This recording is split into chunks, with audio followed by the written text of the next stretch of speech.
नमस्कार दोस्तों, मैं श्रीकांत कुलकर्णी आप सभी का स्वागत करता हूं श्री क्रिप्टो में। मैं क्रिप्टो करेंसी की दुनिया में करीब 2016 से 16 के थोड़ा सा पहले से एक्टिव हूं और इस डोमेन में मैंने काफ़ी सारे लोगों को ट्रेनिंग दिया है, कुछ और काफ़ी सारे लोगों को एडवाइस दिया है, कंसल्टेंसी सर्विसेज भी प्रोवाइड किए हैं और काफ़ी अभी 5-5.5 साल हो गए हैं। मुझे बहुत लोगों ने पहले से रिक्वेस्ट किया था कि आप एक यूट्यूब चैनल शुरू कीजिए जिसके माध्यम से आप लोगों को समझा पाएंगे कि क्रिप्टो करेंसी में अभी फ़िलहाल क्या हो रहा है। ठीक है, तो मैंने सबसे पहले क्या किया कि मैंने प्रोक्रेस्टिनेट किया, फिर फाइनली मैंने मराठी में क्रिप्टो करेंसी के लिए डेली अपडेट देना शुरू किया और अभी मुझे रिक्वेस्ट रेगुलरली आ रहे हैं कि आपने हिंदी में भी देना चाहिए। ठीक है, तो अब मैं हिंदी में ये शुरू कर रहा हूँ। तो ये आज का पहला एपिसोड है श्री क्रिप्टो हिंदी का। चलिए इसको शुरू करते हैं। आज की डेट है 13 अगस्त 2021, शाम के 7:37 हुए हैं। चलिए आज के एपिसोड को शुरुआत करते हैं। दोस्तों हम आ गए हैं coinmarketcap.com पे। चलिए चेक करते हैं कि क्या कंडीशन है, क्या हाल हवाल है क्रिप्टो करेंसी मार्केट के। टोटल क्रिप्टो करेंसीज अवेलेबल है 11,246, एक्सचेंजेस है 393, मार्केट कैप है करीब 2 ट्रिलियन डॉलर्स के आसपास पहुंच गई है, 1.95 ट्रिलियन डॉलर है अभी फिलहाल। 24 आवर्स का, सिर्फ 24 आवर्स का ट्रेडिंग वॉल्यूम है 105.7 बिलियन डॉलर्स। ठीक है, बिटकॉइन डोमिनेंस और इथेरियम डोमिनेंस हम लोग रोज चेक करेंगे तो टोटल मार्केट अगर हम लोग 100% पकड़ते हैं तो उसमें से 44.8% सिर्फ बिटकॉइन है और इथेरियम है 19.4%। तो ओवरऑल देखेंगे तो करीब 65% मार्केट या फिर 65% मार्केट कैप जो है वो सिर्फ 2 क्रिप्टो करेंसी होल्ड करती है, बिटकॉइन और इथेरियम। टोटल मार्केट कैप देखेंगे, हमने अभी जस्ट देखा 1.95 ट्रिलियन डॉलर से और 4.69% या फिर 4.59% से मार्केट बढ़ गया है 24 घंटों में पिछले। अभी देखते हैं टॉप 10 क्रिप्टो करेंसीज के क्या हाल हवाल है। पहले नंबर पे है बिटकॉइन 46,556 डॉलर पे, करीब 5% से बढ़ चुका है 24 घंटों में और करीब 14% से बढ़ा हुआ है 7 दिनों में। 875.1 बिलियन डॉलर मार्केट कैप है। सेकेंड रैंक पे इथेरियम 3,234 डॉलर पे पहुंच गया है, करीब 5% से बढ़ा हुआ है 24 घंटों में और 16.68% बढ़ा हुआ है 7 दिनों में। 379.1 बिलियन डॉलर मार्केट कैप है। बीएनबी है $401.42 पे, 5.5% से बढ़ा हुआ है 24 घंटों में, 19.16% से बढ़ा हुआ है 7 दिनों में। 67.62 बिलियन डॉलर मार्केट कैप है। चौथे नंबर पे एडीए मतलब कार्डेनो $2.03 पे अवेलेबल है, 16.22% से बढ़ा हुआ है 24 घंटों में और 47.72% से बढ़ा हुआ है 7 दिनों में। 65.2 बिलियन डॉलर मार्केट कैप है एडीए का। टेदर कंपनी का जो है USDT करके स्टेबल कॉइन है वो अभी फिलहाल है $1 पे। वैसे तो कोई मूवमेंट नहीं होती स्टेबल कॉइन में। टोटल मार्केट कैप है करीब 63 बिलियन डॉलर्स के आसपास।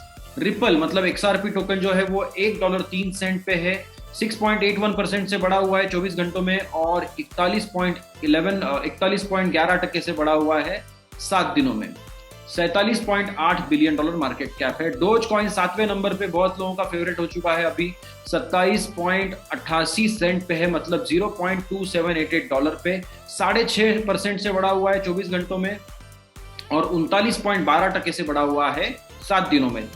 36.57 बिलियन डॉलर मार्केट कैप है डोज कॉइन का।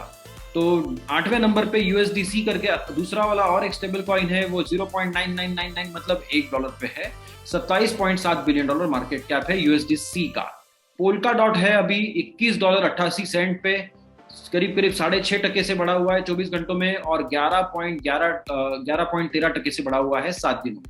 21.6 बिलियन डॉलर मार्केट कैप है। और 10th नंबर पे यूनिस्वैप है $29.80 पे, 7% से बढ़ा हुआ है 24 घंटों में और करीब 18.75% से बढ़ा हुआ है 7 दिनों में। 17.5 बिलियन डॉलर के आसपास मार्केट कैप पहुंच चुका है यूनिस्वैप का। तो हमने टॉप 10 क्रिप्टो करेंसीज भी अभी चेक कर लिए हैं, तो हम आगे बढ़ते हैं क्रिप्टो करेंसी दुनिया के कुछ खबरों को चेक करते हैं। Bitcoin mining difficulty jumps a second time as miners settle offshore. तो बिटकॉइन का जो माइनिंग डिफिकल्टी कम हो गया था। चाइना में क्या हुआ था, चाइना में बिटकॉइन के माइनिंग को करीब करीब बैन कर दिया हुआ है। काफी सारे माइनर्स चाइना छोड़ के चले गए हैं, कुछ बहुत सारे लोगों को माइनिंग ऑपरेशन पूरी तरीके से बंद करना पड़ा है। तो उसकी वजह से क्या हुआ था कि माइनिंग डिफिकल्टी कम हो गया था। माइनिंग डिफिकल्टी अभी धीरे धीरे बढ़ रहा है। ये क्यों हो रहा है? क्योंकि यूरोप, यूएसए, कनाडा, ये सारे कंट्रीज में क्या है, ये चाइनीज माइनर्स जो है वो वहां से सारे माइनर्स शिफ्ट करके वहां चले गए, अलग अलग कंट्रीज में गए। कुछ लोग दुबई वगैरह भी गए होंगे और वहां जाके उन्होंने अपने अपने माइनर्स अभी स्टार्ट करना शुरू कर दिया है। तो वो स्टार्ट जैसे जैसे होंगे तो वापस से डिफिकल्टी बढ़ेगी। ऊपर से और क्या हो रहा है कि जो यूएसए या फिर वेस्टर्न कंट्रीज, डेवलप्ड कंट्रीज में जो धीरे धीरे माइनिंग का फैड अभी पकड़ रहा है, मोमेंटम पकड़ रहा है, तो क्या उन्होंने ऑर्डर्स दिए हुए हैं बिटमेन वगैरह बाकी सारे मैन्युफैक्चरिंग जायंट्स को, तो वो ऑर्डर्स भी धीरे धीरे डिलीवर हो रहे हैं। और जैसे जैसे वो डिलीवर होंगे वो लोग अपने अपने माइनर्स ऑन करेंगे और डिफिकल्टी फिर से बढ़ते जाएगी। तो इसीलिए डिफिकल्टी फिर से बढ़ी हुई है। 1 महीने में 2 बार डिफिकल्टी बढ़ चुकी है।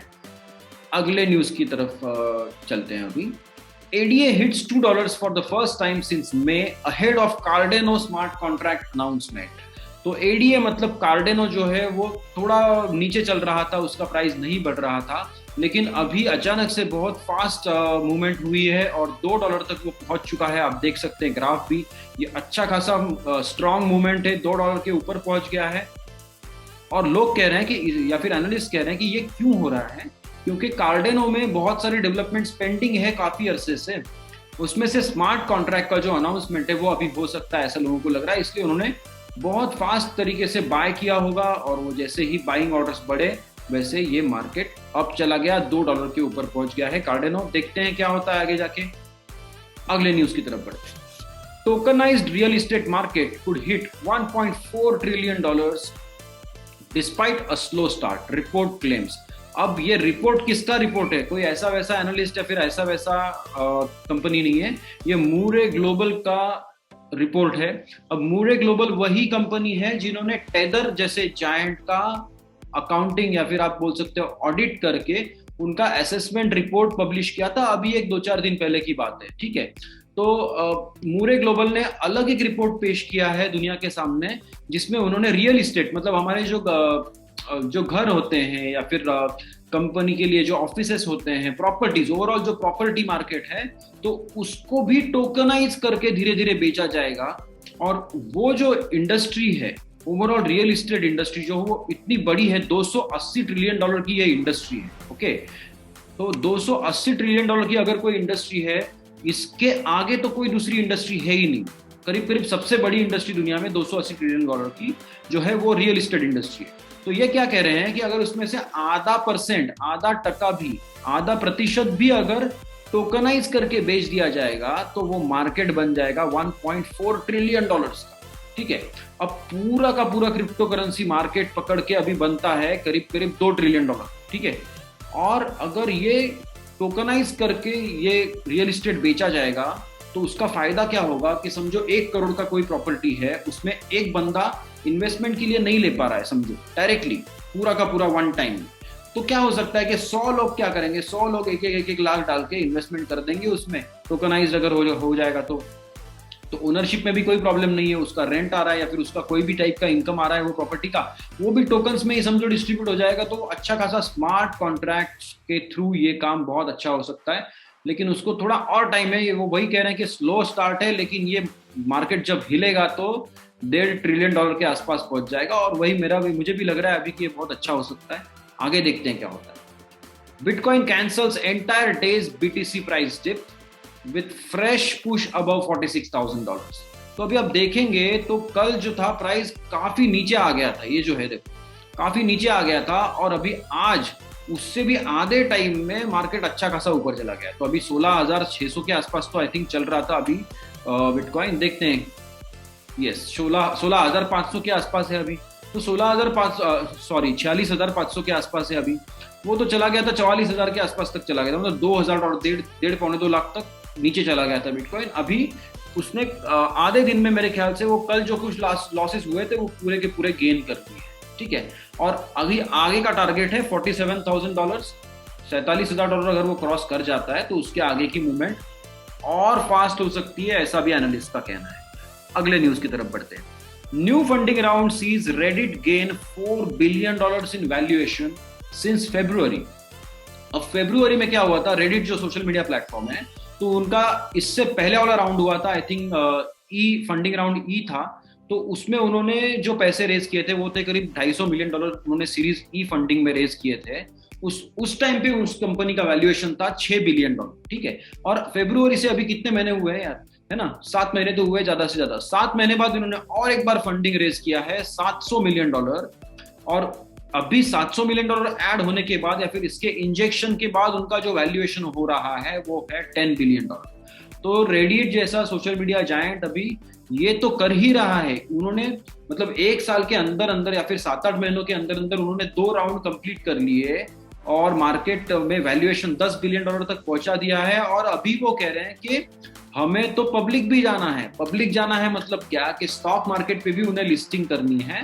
तो उनके बड़े प्लान से फिर भी वो पहले ही कुछ ना कुछ रेज कर रहे हैं। मे भी उनको आईपीओ नहीं करना होगा, उनको सिर्फ लिस्टिंग चाहिए होगी। अब देखते हैं आगे क्या होता है, ठीक है। अगले न्यूज की तरफ बढ़ते हैं। Ethereum miners make $multi-million bet on upgrade delay. तो ये जो न्यूज है इसका मीनिंग क्या है, इन शॉर्ट, कि इथेरियम माइनिंग तो बंद हो जाएगा ना धीरे धीरे, क्योंकि अभी लंदन हार्ड फोर्क भी हुआ है। लंदन हार्ड फोर्क के बाद में अभी उनका जो दिशा है या फिर इनका जो गोल है वो है कि इन्हें प्रूफ ऑफ वर्क एल्गोरिदम से निकल के प्रूफ ऑफ स्टेक की तरफ जाना है।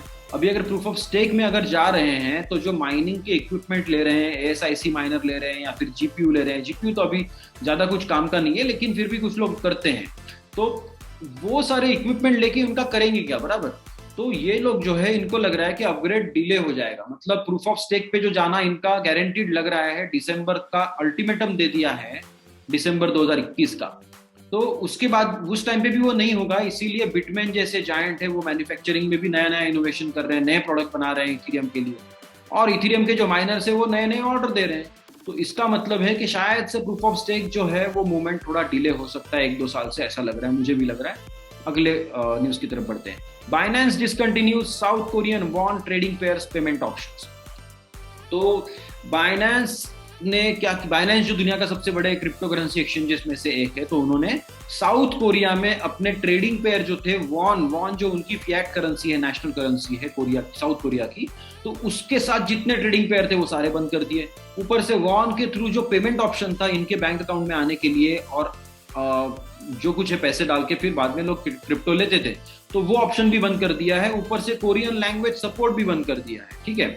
और ये सब क्यों हो रहा है, क्योंकि कोरिया के रेगुलेटर्स ने इनको कोई लेटर वगैरह तो ऐसे नहीं भेजा है कि भाई आप बंद करो वगैरह, लेकिन उन्होंने क्या बोला है कि सितंबर तक अगर आपने ये नहीं किया, रेगुलेशन के थ्रू अगर आप नहीं आए, रेगुलेटर्स के थ्रू आप सारी प्रोसेस कंप्लीट करके फिर अगर आपने सर्विसेज दे रहे हो तो ठीक है, अदरवाइज आपको दुकान बंद करनी पड़ेगी। और इसलिए इन्होंने क्या किया कि अगस्त महीने में ही सारा बंद करके छोड़ दिया, आज ही सब कुछ बंद कर दिया इन्होंने। अगले न्यूज की तरफ बढ़ते हैं। FTX US aiming to offer crypto derivatives trading in less than a year. अब FTX नाम का एक क्रिप्टो करेंसी एक्सचेंज है, ये उनके CEO है, इनका नाम है सैम। तो ये बहुत बहुत तगड़ा बड़ा एक्सचेंज है, लेकिन ये डायरेक्ट क्रिप्टो ट्रेडिंग नहीं देते हैं, ये क्रिप्टो के ऊपर बेस्ड प्रोडक्ट्स का ट्रेडिंग देते हैं, मतलब डेरिवेटिव्स मार्केट जिसे हम लोग बोलते हैं, फ्यूचर्स मार्केट जिसे बोल सकते हो, तो उसका ट्रेडिंग चलता है। और उसके लिए बहुत स्ट्रिक्ट रेगुलेशन है साहब यूएस में, तो इसीलिए यूएस में वो कुछ खास सर्विसेज नहीं दे रहे थे अब तक।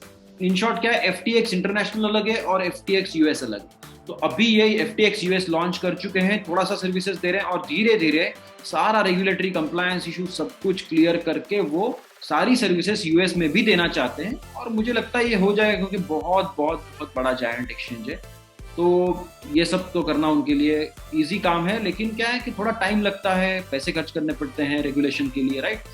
Samsung plans to test mobile phone functionality with South Korea's CBDC pilot।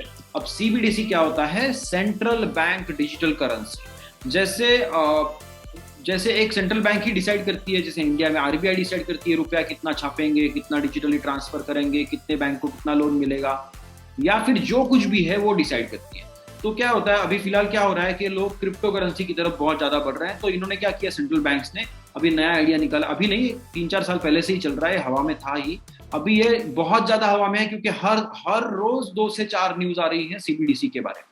Central bank digital currency मतलब क्या, कि वो दिखाना चाहते हैं कि अरे बिटकॉइन क्यों ले रहे हो यार, अरे अलग क्रिप्टो करेंसी क्यों ले रहे हो, हम लोग दे रहे हैं ना आपको डिजिटल करेंसी, ये ले लो, सीबीडीसी ले लो। ठीक है, तो वो लोग चाहते हैं कि अगर क्रिप्टो इतना फास्ट ग्रोथ कर सकता है तो हम लोग सीबीडीसी लॉन्च कर देते हैं, ताकि लोगों को लगे अरे ये भी डिजिटल करेंसी, इसे यूज किया जाए। तो इसमें और 2-4 भी अलग अलग मेरे थॉट्स है, वो बाद में शेयर करूंगा, ये एपिसोड बहुत लंबा हो जाएगा अगर वो सब शेयर करते बैठूंगा तो सैमसंग क्या है, सैमसंग मोबाइल कंपनी है, वो अलग अलग काम करती है, लेकिन मोबाइल में उनका प्रोमिनेंट बिजनेस है। तो वो क्या है, अभी चेक कर रहे हैं कि विदाउट इंटरनेट कनेक्शन अगर हम लोग साउथ कोरियन जो करेंसी है सीबीडीसी, उसका ट्रांसफर अगर कर सकते हैं तो बहुत अच्छा हो जाएगा, राइट। तो आपको डेटा ऑन किए बिना ही आप ट्रांसफर कर सकते हो फंड्स, और उसके लिए साउथ कोरियन गवर्नमेंट ने अच्छा काम किया है कि सैमसंग जैसे कंपनी को इनवाइट किया है इसमें काम करने के लिए। तो Samsung plus south Korean bank और जो भी नेटवर्क प्रोवाइडर होंगे, तीनों मिलकर अभी डिसाइड करेंगे, थोड़ा टेस्टिंग करेंगे और बाद में वो लॉन्च करेंगे। अगली न्यूज की तरफ बढ़ते हैं। Bank of Ghana select German technology firm as partner for CBDC project. देखिए, हम लोग अभी साउथ कोरिया का सीबीडीसी के बारे में बात कर रहे थे, अभी ये बैंक ऑफ घाना के सीबीडीसी के बारे में बात कर रहे हैं। अब उनका करेंसी को कहते हैं सेडी, तो अभी ई सेडी लॉन्च कर रहे हैं, और उन्होंने एक जर्मनी की टेक्निकल कंपनी है उनको कॉन्ट्रैक्ट दिया है कि साहब कि आप आइए यहाँ पे और हमारा सीबीडीसी हमें बना के दीजिए, पायलट प्रोजेक्ट, बाद में हम इसे टेस्ट करेंगे फिर लॉन्च करेंगे। तो सीबीडीसी तो हर देश में आ रही है, इंडिया में भी आरबीआई लॉन्च करने ही वाली है, चाइना ने ऑलरेडी लॉन्च कर दिया है, सब लोग धीरे धीरे कर रहे हैं, देखते हैं आगे क्या होता है। तो अगली न्यूज ये है, south African expert says tax dodging crypto traders, मतलब ऐसे क्रिप्टो करेंसी में ट्रेडिंग करने वाले लोग कि जो टैक्स नहीं भर रहे हैं, फेस हाइटन्ड जेल थ्रेट, मतलब जेल में जाने की उनकी संभावना ज्यादा है। अब ये तो कहीं पे भी है, कोई भी आप काम कर रहे हो किसी भी देश में हो, अगर आप टैक्स नहीं भर रहे हो आपके इनकम के ऊपर, तो गवर्नमेंट या फिर जो भी रेगुलेटरी जो भी अथॉरिटी है वो आपके ऊपर कुछ ना कुछ एक्शन तो लेंगे ही। तो वैसे ही उनका कहना है कि आप टैक्स नहीं भर रहे हो अगर क्रिप्टो में काम करके, तो ज्यादा चांस है आपके जेल जाने का या फिर आपके ऊपर एक्शन होने का। मतलब आप बाकी कोई भी काम करके टैक्स नहीं भर रहे हो तो ठीक है, उसमें इतना चांस नहीं है, प्रॉब्लम्स नहीं है। तो वही है, अभी क्या है कि क्रिप्टो में कोई क्लैरिटी ही नहीं है ना, बहुत सारी जगह पे जहाँ पे क्लैरिटी है वहां पे जाके बैठना सबसे बेहतर है। तो अभी साउथ अफ्रीका में क्या है कि वहां के जो सार्स है, मतलब साउथ अफ्रीकन रेवेन्यू सर्विसेज, तो उन्होंने कोई खास क्लैरिटी दिया हुआ नहीं है कि क्रिप्टो करेंसी के ऊपर 10% टैक्स भरना है, 15% भरना है, 50% भरना है, व्हाटएवर। तो उसके वजह से प्रॉब्लम्स हो रहे हैं। तो इनको क्या करना चाहिए कि उनको खुद से चेक करना चाहिए कि ओवरऑल बेसिक लॉ क्या है टैक्स का, अपने यहाँ पे कैसे सीए होता है वैसे वहाँ पे जो भी होंगे उनके थ्रू बैठ के उन्होंने वो सारे काम चेक करके अच्छे से टैक्स भरना चाहिए, नहीं तो फिर क्या हो जाएगा, उनको जेल हो सकती है। तो ये तो कहीं पे भी है, आप इंडिया में भी ट्रेडिंग कर रहे हो, किसी भी देश में कर रहे हो, तो वो प्रिकॉशन लीजिए कि आप अपना इनकम या फिर प्रॉफिट्स अच्छे से रिपोर्ट कर रहे हो और उसके ऊपर जो भी टैक्स है वो आप पे कर रहे हो। अगली न्यूज की तरफ बढ़ते हैं। Disconnected Venezuelan Bitcoin miners might resume operations in 48 hours. तो वेनेजुएला में क्या है कि क्रिप्टो करेंसी माइनिंग के लिए आपको एक लाइसेंस लेना पड़ता है, आपको जाना पड़ता है सुनाक्रिप के पास, सुनाक्रिप के पास सारा एप्लीकेशन सब कुछ देना पड़ता है, उसके बाद में वो आपको लाइसेंस देते हैं कि आप माइनिंग कर सकते हो। और वेनेजुएला में क्या है, इलेक्ट्रिसिटी रेट बहुत कम है, तो आप प्रॉफिटेबली माइन कर सकते हो। तो इनको क्या हो गया था, एक बहुत बड़ा एरिया है जहाँ पे माइनिंग चलता है अच्छा खासा, तो वहाँ पे उनकी बिजली बंद कर दी, ओके, पूरे तरीके से। तो सारा रेगुलेशन सबके थ्रू जाने के बाद ऐसा हो गया था। तो ये गए सुनाक्रिप से मिलके आए, तो सुनाक्रिप के अथॉरिटीज ने कहा कि डोंट वरी, 48 आवर्स में आपका इलेक्ट्रिसिटी हम लोग वापस चालू कर देंगे, and that is a good thing, right. तो लेकिन ये पहले होना ही नहीं चाहिए था, और ये पूरे न्यूज आप अगर पढ़ोगे तो आपको समझेगा कि ये किसने करवाया था, कौन सी अथॉरिटी ने एग्जैक्टली, और कौन से रूल के मुताबिक ये बंद किया था, ये तो पता ही नहीं चलेगा। तो ये प्रॉब्लमेटिक सिचुएशन ऐसी जगह पे भी हो रही है जहाँ पे ऑलरेडी लाइसेंस्ड बिजनेस है, रेगुलेटेड बिजनेस, तो हमारे क्या कहने हैं, राइट। अगली न्यूज की तरफ बढ़ते हैं। Crypto data firm dune analytics raises $8 million series A round led by union square ventures.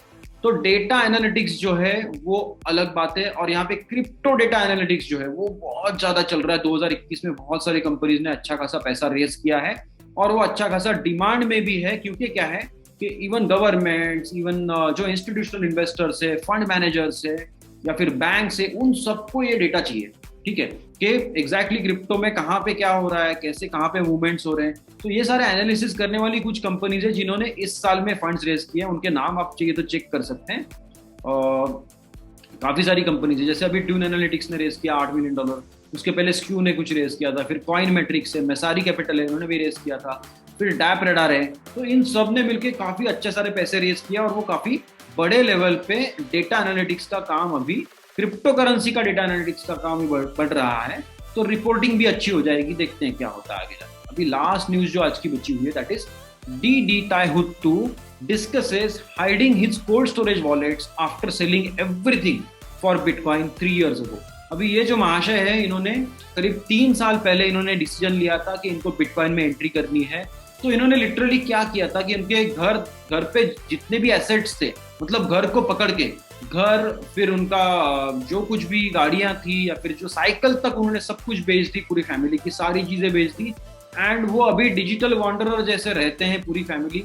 लेकिन मजाक देखिए, उन्होंने $900 पे उन्होंने बिटकॉइन बाय किया था। अभी देखिए पूरा घर बेचने के बाद $900 के हिसाब से उनको कितने बिटकॉइन मिले होंगे।